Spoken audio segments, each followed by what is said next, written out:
Hola a todos, bienvenidos a Conversaciones con Carolina Toro. Hoy tengo el privilegio de conversar con alguien que admiro profundamente, Joaquín Uribe.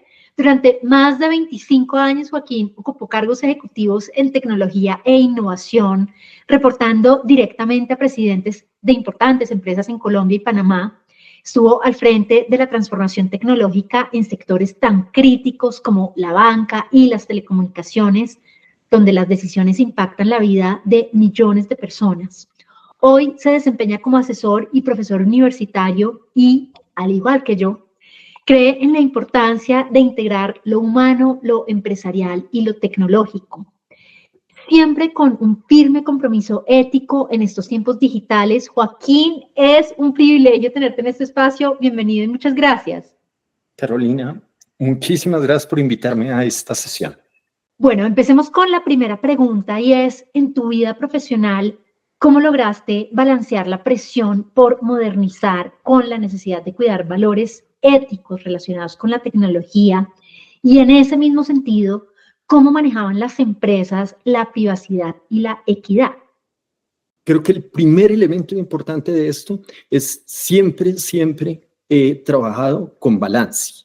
He utilizado el concepto de balancear, que es utilizar la letra I. Debo hacer ambas cosas y no una o la otra. Ah, ok, son incluyentes y no excluyentes. Perfecto, exactamente. Entonces la idea es cómo logro balancear para que los dos elementos que se requieren estén presentes y minimizar el tema de tratar de eliminar uno o cambiar el uno por el otro. Entonces, ahora, para lograr la modernización, siempre se enfrenta uno a problemas y muchos de estos son problemas éticos. Ahora, me gusta hacer la diferencia entre la ética empresarial y la ética de los profesionales de tecnología. Hay conceptos como los que me preguntas de privacidad y equidad que son para toda la empresa. Muy formalmente lo tiene que adoptar toda la empresa. Y hay áreas de la empresa que tienen su responsabilidad central en el tema. En un banco, por ejemplo, el área de riesgos selecciona con sus algoritmos aquellos clientes que considera que son buenos para el banco. Ahí, en los algoritmos que ellos utilizan o la forma en que toman decisiones, deben balancear muy bien la equidad. El concepto de privacidad lo debe tener todo el mundo, desde las personas que trabajan en el contact center, la persona que trabaja en caja en un banco, en una empresa de telecomunicaciones, pues los técnicos tienen que estar pendientes de que no vaya a pinchar una línea de telecomunicaciones o cosas de estas, y todos tienen que buscar cumplir con la privacidad.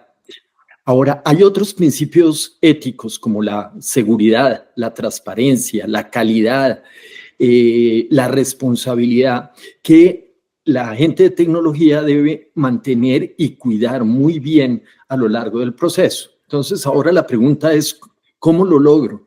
Escuchando ambas partes y teniendo presente que tengo que conseguir los dos objetivos. Y hay que buscar con el equipo y con los interlocutores cómo logramos suplir ambos elementos para que se pueda hacer la transformación, pero se haga éticamente. Chéverísimo.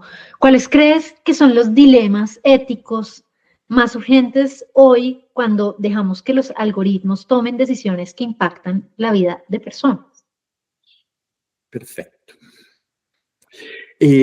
Lo primero que me gustaría, es para estar en sintonía, es entender dilemas y dilemas éticos. Los dilemas para mí es cuando yo tengo que tomar una decisión y en general puede tener elementos complejos, pero no hay nada que se perjudique.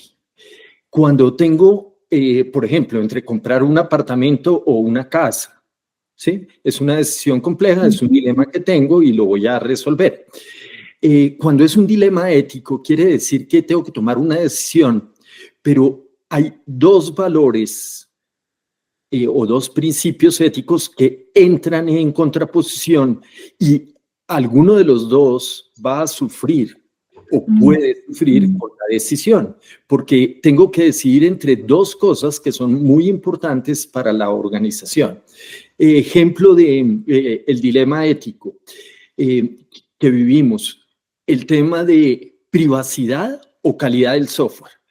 A veces para resolver un problema uno necesita los datos de un cliente para poder mirar exactamente cómo es el problema que está teniendo el cliente en su pantalla, en su aplicativo o en lo que sea. Y necesita los datos para poder validar, pero por el otro lado necesito la privacidad. Y no quiero que mi gente de tecnología, los programadores, estén mirando los datos de un cliente. Entonces, toca buscar esquemas de encriptar datos, transformar los datos, cambiar los datos. Hay varias metodologías para poderlo manejar. Entonces, en los dilemas éticos, lo que hay que buscar son herramientas que le permitan hacer uno las tareas. Ahora, ¿qué pasa con los algoritmos cuando toman decisiones?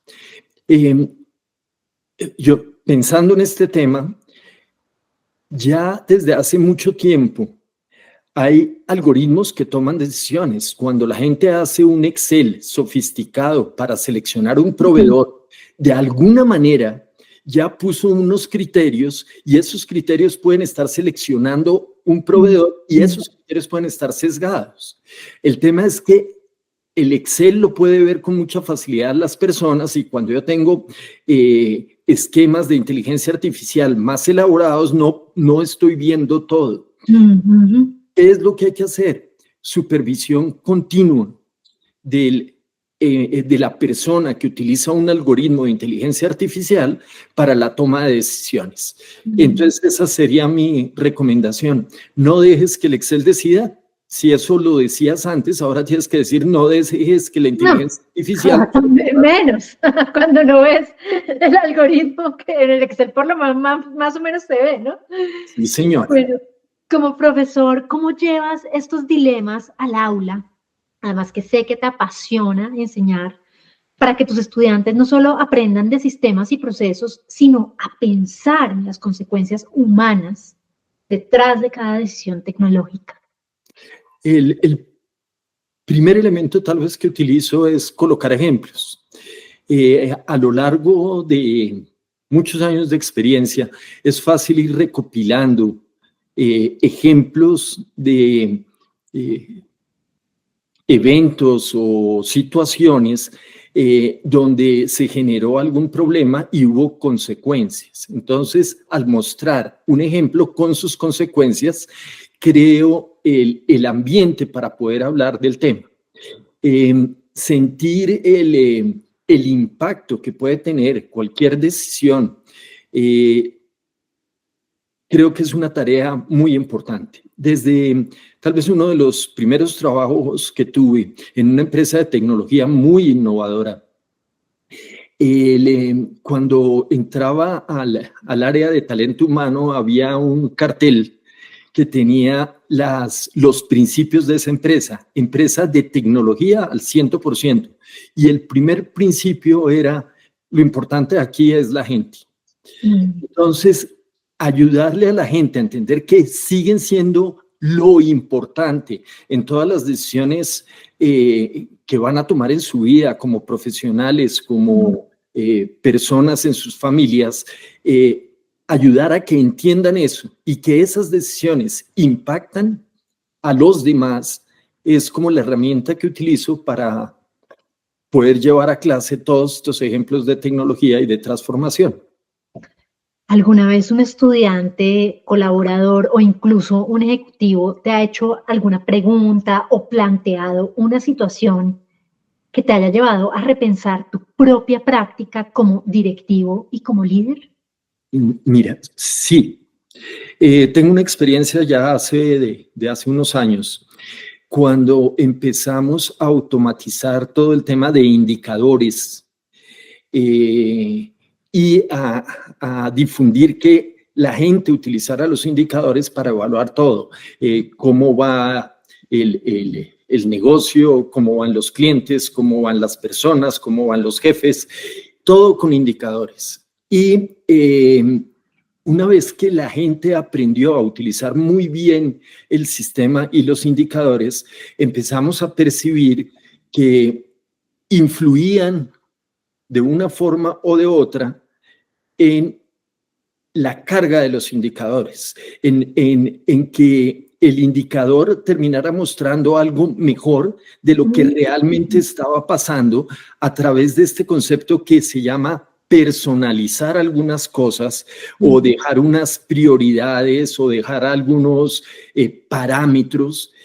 Una vez que la gente entendió muy bien cómo operaba todo el sistema, ajustaban parámetros para presentar una realidad que era mejor que la que realmente había vivido. Eso me hizo pensar que en la definición de parámetros deberíamos separar. Las personas que colocan los parámetros, los definen y los cuidan, de las personas que cargan toda la información y manejan toda la información. El concepto de checker and maker o maker and checker es alguien hace y alguien verifica, pero separar funciones me hizo pensar en muchos temas que antes se veían como que los podía tener una sola persona o se le podían delegar a una sola persona, había que dividirlos. Este es un ejemplo muy importante. Los indicadores hoy en día se utilizan para todo, pero son susceptibles de manipulación, incluyendo con inteligencia artificial. La gente podría utilizar los algoritmos para que generaran una información y con esa información se tomen decisiones que le convengan a los intereses de la persona. Eso hay que cuidar. ¿Qué responsabilidad tenemos universidades, empresas, líderes en formar profesionales capaces de innovar con criterio ético y no solo con destreza técnica? Creo que lo dijiste muy bien, no solo con destreza técnica. Nuevamente volvemos al tema de I. Tiene que tener una destreza técnica y tiene que tener unas destrezas, llamémoslo éticas, pero son unos principios éticos. ¿Cuál es la función de todos nosotros? Creo que la única forma de construir sociedad es con la ética. Si no hay un conjunto de principios éticos sólidos en una sociedad, las sociedades no se pueden construir. Ese principio es el que todos debemos inculcar, líderes, jefes, empresarios, profesores, papás, hijos, porque en cualquier momento alguien puede elegir el camino errado. Entonces, el que lo vea le debe decir al otro para asegurarse que el camino que está tomando siempre es el camino correcto. Porque lo que buscamos en la ética es justamente intentar hacer lo que es correcto.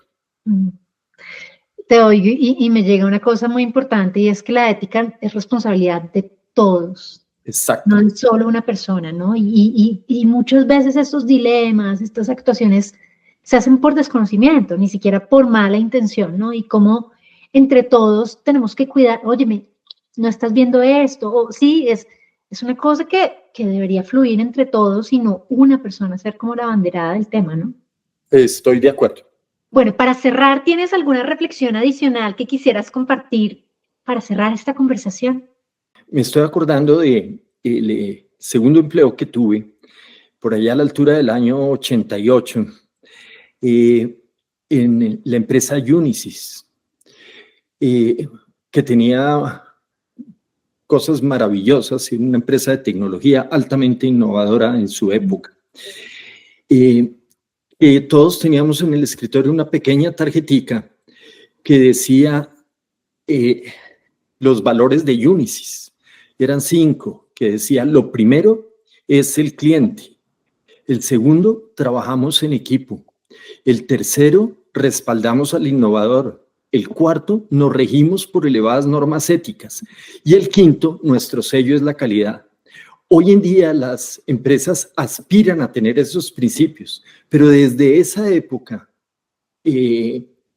crecí con el concepto de que la ética es importante. Pero una de las cosas para las cuales nos servía esto, y así nos entrenaban en la empresa, es cuando usted esté en una reunión con un cliente y tenga que tomar una decisión, piense en la ética.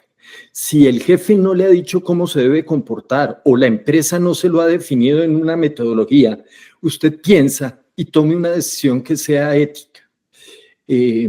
Por ejemplo, si a alguien le ofrecen plata en una reunión y la persona no sabía, lo ético es no recibirla.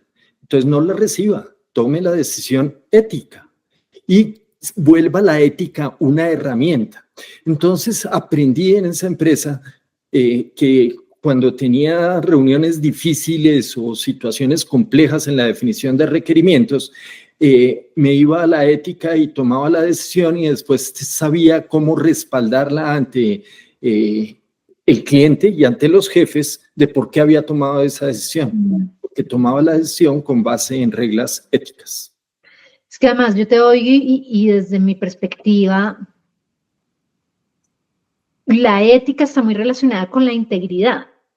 Sí, señor. Cuando en la vida se actúa con ética y con integridad, es como que, y Fred Kaufman lo dice clarísimo, ¿no? Es como, es lo que te salva de caer mal parado en las caídas, ¿no? La vida tiene caídas, tiene cosas que salen mal, negocios que a veces van bien y que luego se encogen, ¿no? Pero mientras que tú actúes de maneras que tú puedas mostrarle a las demás personas, sobrevives a esas caídas, ¿no? Es como que al final es cuando pasas por encima de esos principios, de esos valores, hoy se lo decía a alguien, ¿no? O sea, estás matando una pequeña parte de ti, de la que volver es muy difícil, ¿no? Entonces, claro, o sea, al final es como, pues tome decisiones, si no sabe, bases en esto, ¿no? Y seguro va a sobrevivir.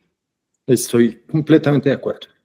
Joaquín, gracias por el espacio. Bueno, tenía muchas ganas de hablar contigo sobre estos temas porque sé que estás súper metido, sé que estás haciendo conferencias relacionadas con ética, sé que estás dando clases en varias universidades relacionadas con ética. Creo que es un tema absolutamente urgente de traer a la mesa, digamos, en el mundo y en el momento en el que estamos. Y valoro mucho que además de todo en ti es una experiencia encarnada, ¿no? Como que siempre al final es como una cosa es conocer, otra cosa es saber cuando ya más o menos tú entiendes lo que conoces, pero como digo yo, otra cosa es tú realmente ser consciente del tema, ¿no? O sea, es encarnarlo, es ponerlo en práctica en tus acciones y pues definitivamente tus años de experiencia respaldan esta visión, esta mirada que estás compartiendo con tantas personas hoy en día, por lo cual me considero súper privilegiada por haber tenido esta conversación. Y sabes que quedé con ganas, justamente hablando de eso, de invitarte a otra conversación también para que hablemos justamente sobre eso. Últimamente me ronda mucho la idea de lo importante que es la experiencia.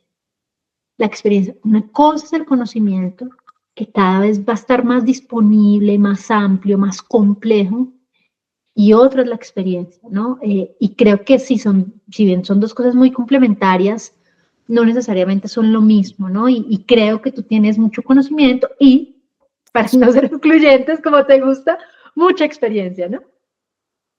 Sí, señora. Muchas gracias por esta invitación. A ti, muchas gracias.